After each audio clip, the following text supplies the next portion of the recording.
Hey YouTube land, Taekwondo sir, doing another action figure review. Now continuing on with my alien sort of theme from a couple of AVP and aliens theme from previous videos. I've managed to pick up some of the Lanard alien collections, larger aliens. Now I know these have been out for a while in the States as far as I know. Sorry, I'm just adjusting my camera just so you can see the boxes a bit better. And so I know these have been out a while in the States. There's 3 figures in the set. I've only picked up 2 of the 3. So the 2 that I will be looking at will be the Xenomorph Warrior, which is the one here on the left, and the Xenomorph Runner, which is the one on the right. Now, the Xenomorph Warrior is kind of based on the Aliens Warrior from Aliens, and the Runner is based on the dog alien from Alien 3. So before I get on to the figures, I'll just quickly move the boxes into view so you can see how they're packaged. Bear with me a moment. So the packaging on both figures are identical. So you have these kind of green comic book style artwork, or kind of, you know, green neons 90s sort of style artwork on the sides. Says on the top, Alien Special Edition Alien Posable 7-inch figure. And on the back you have an image of the figure in the set and the accessories. So you have the Warrior Xeno Creature Canister. From what I can see, the blurb is the same that was on the smaller figures, which is up top here, which is basically saying, prepare yourself, the universe trembles, calling all colonial marines, get ready to gear up and take on the most fearsome creatures to inhabit planet LV-426 and beyond. In an epic space battle, the dreaded xenomorphs have multiplied in vast numbers, threatening the lives and inhabitants that inhabit space colonies reaching to the far ends of the universe. Gather your crew and fight and eradicate the ever-growing numbers of these terrifying aliens. So then you have like a get to know your xenomorph thing, which is on the other boxes, and then the other figures that are in the wave. So you can see the Warrior Xeno, Drone Xeno, which is based on the big chap, and it's done in a kind of white. Originally when I saw it, I thought it was a glow-in-the-dark figure. It would have been so cool if they had done a glow-in-the-dark, but I think it's just a white plastic. And if I just bring around the back of the box for the dog alien, or the Runner Xeno as it's called. Yet Runner Xeno Spike, the dog, apparently has a name. I don't remember it having a name in the movie. And Facehugger. So specimen feature details, runner details, colonial marines, and then all the same stuff. Fully posable action figures, 7-inch collector series. And now these are on par with the Predators that they did. In fact, do you have one to hand, do I? I thought I did. Unfortunately, I don't think I do. I thought I had one of the Predators handy. They're on the same scale level as those. So if I move the boxes out of the way, let's get into the figures themselves and their accessories. So let's start with the accessories first, and then we'll move on to the figures, because they're the figures have the more articulations, the accessories do not. So for the Warrior Alien, you get this cool canister, which has a facehugger in it. It's done in a kind of translucent blue plastic. The top and bottom do pop off, so you can remove the alien or the facehugger inside. The facehugger is, as far as I can tell, I think it's the same facehugger that comes with the the Runner drone. The only difference is the claws are a bit more squished in because it's in the capsule. But as far as I can see, it's the same sculpt. It looks to be the same sculpt. The tail is in the same kind of oops, I'm putting it on backwards. The tail is in the same kind of position. It's a little bit stretched out, so it's a little bit taller. I think it's also the way the claws or the fingers on it are a little bit more outstretched. But if you heated this up, you'd probably get in this exact same position this thing is in. It's done in a kind of a skin tone style plastic. Well, it's kind of a tan skin tone plastic, which is quite cool. Just for a size comparison, because I have a NECA one here, This is the NECA sized versions, so you can see it is a smaller scale.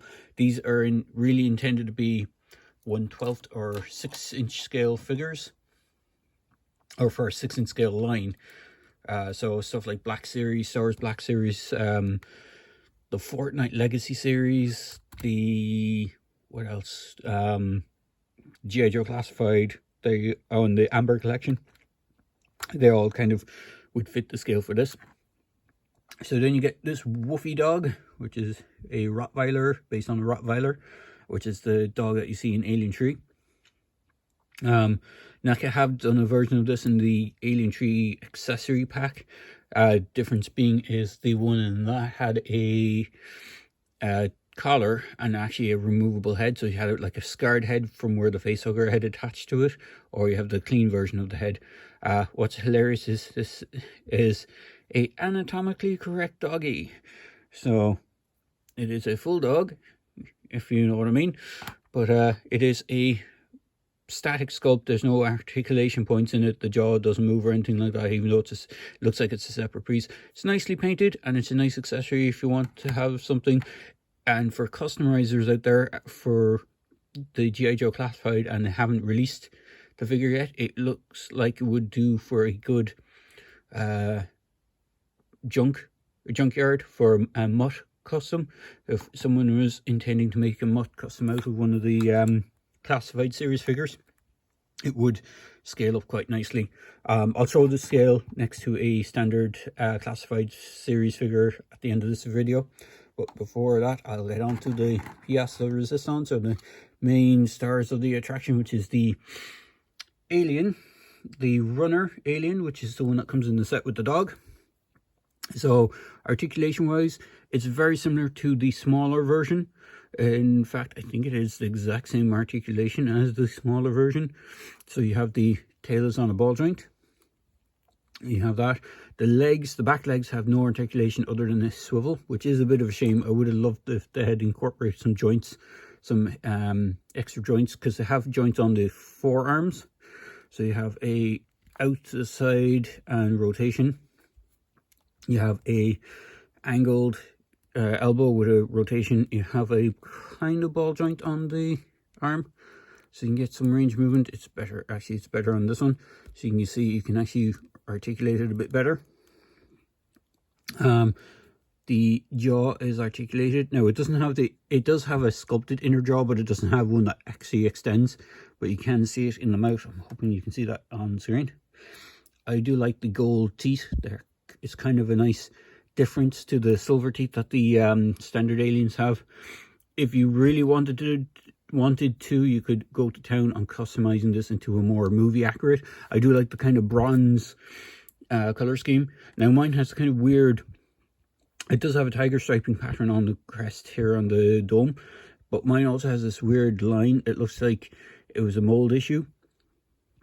So it looks like where, you know, two parts of the mold went together, but I don't think that's the case because it doesn't go the whole way along. I think it's just one of those marbleized kind of effects that it has with the plastic. But it looks, from what it looks like when they were painting on these stripes, the paint from that went into it and kind of created this kind of seam line almost going along the ridge. It's kind of cool looking. It's not too distracting because it's not a perfect seam line. If it was a seam line where the mold was connected, it would have been right down the center, but it's not. It's actually off-centered a bit. So it is kind of interesting to see that. I'm not sure if the white alien has the same thing, because I think the head sculpt on the normal one is a different head. It doesn't have the runner head. It didn't just slap a runner head on the warrior body and call it a day. I think it has slight differences, but other than that, it stands quite nicely in a running pose. So you can have that. And then for the warrior alien, which is probably the best. Oh, to be fair, both aliens are really good. I kind of prefer the runner over the warrior, even though it has less articulation. But it has some nicer articulation in certain points. The warrior alien, again, is like a larger version of the 4-inch versions, 4-inch figures that Lanard has done. Fortunately, I don't have any of those nearby me to do a comparison with, but they have done an Aliens. I have done videos of those figures. So again, mouth is on an articulating jaw. It doesn't seem to close the whole way, so you don't get a really closed mouth look like the runner has. So there is that kind of downside to it. The head is just on a swivel. In fact, the whole neck is where the swivel is. It would have been nice if they had that same ball joint section that the runner has, which is one of the articulation points, which I think is a little bit better on the runner than over the warrior. Arms can articulate out a good bit and rotate all around. And there is actually elbow swivel. So you have elbow and a swivel.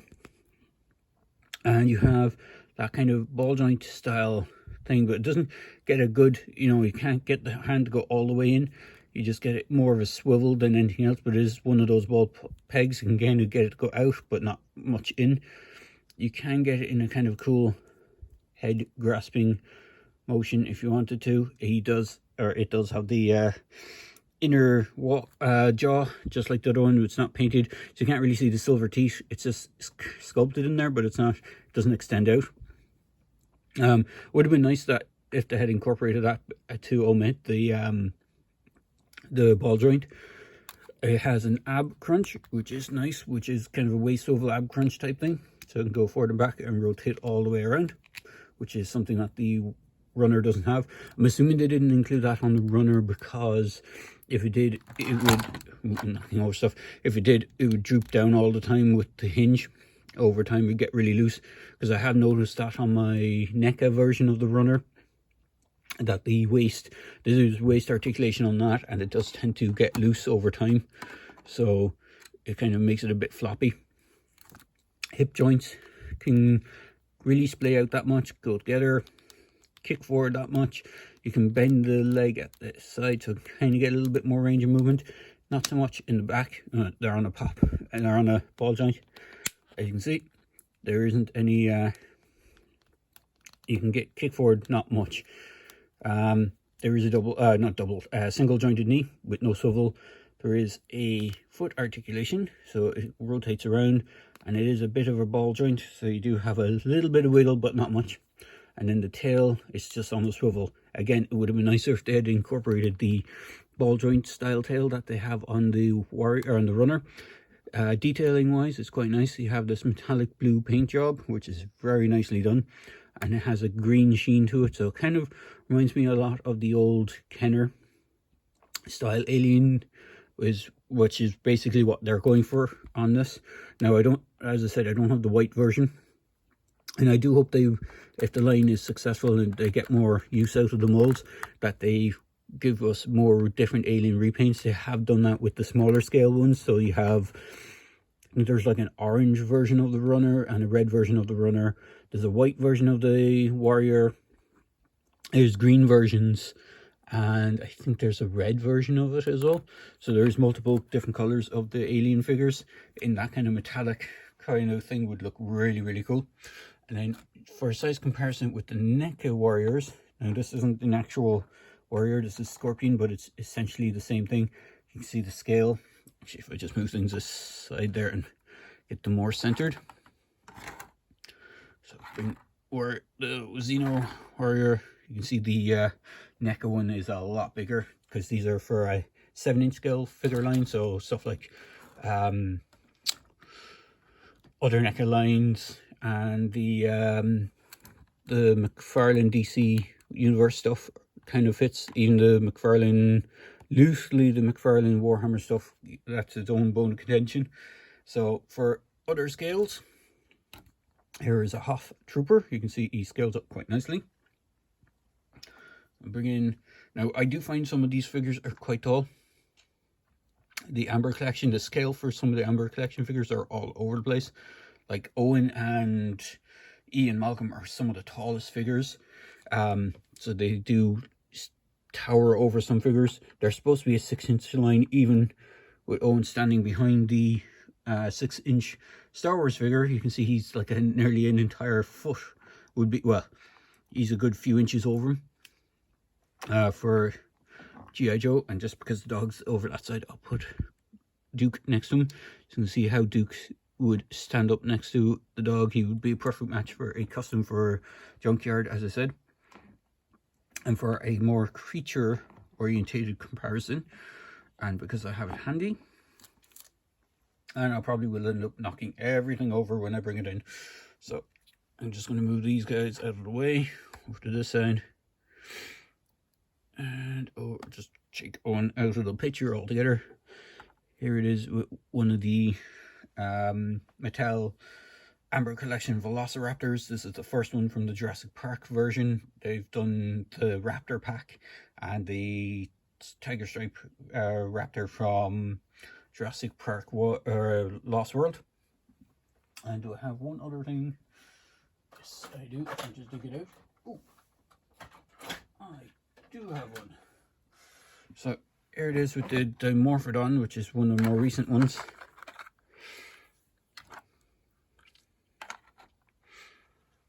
Let's move the Raptor out of the way. So that is the Amber Collection Dimorphodon, which is supposed to be in scale to 6-inch line figures. So I'm not sure you can see it in screen, but it's roughly a nice good scale. And because I do actually have it, and I thought I didn't, because I thought they were all over in a different space. Here is actually one of those Lanard Predators from the Predator line, from their 7-inch Predator line. So you can see they stack up quite nicely. Again, the Predators work well with the 6-inch figures because they do tend to stand a good couple of inches over them. Unlike Owen Grady, who stands the same height as a Predator practically. In fact, if I just move things around. So like you can see the scale, unless Chris Pratt is like a 7-foot tall person, I don't think the scale is that great on some of the Amber Collection stuff. So overall, the xenomorphs are quite nice. They're pretty cheap as well. They're only around, I think they're only about $10 in the States. They're about 12 euros over here for a set. So you can't really go wrong with them. And if you want to customize them, you can go to town. You could even re-sculpt stuff on them, I imagine, and get like even make wackier and cooler versions of aliens out of them without worrying about the expense of going to town on stuff like the NECA stuff. I know the NECA aliens can range in the $30 price markup. So if you want a kind of cheaper alternative to make customs out of, your best bet is going with these. So there you go, guys. Hope you enjoyed this quick video review. Well, I hope it's a quick video review. I did waffle on a bit. So hope you enjoyed this video review for the Lanard Aliens Collection Runner and Warrior Xenomorph. And when I get the drone one, I will do a review for that. Cheers, guys.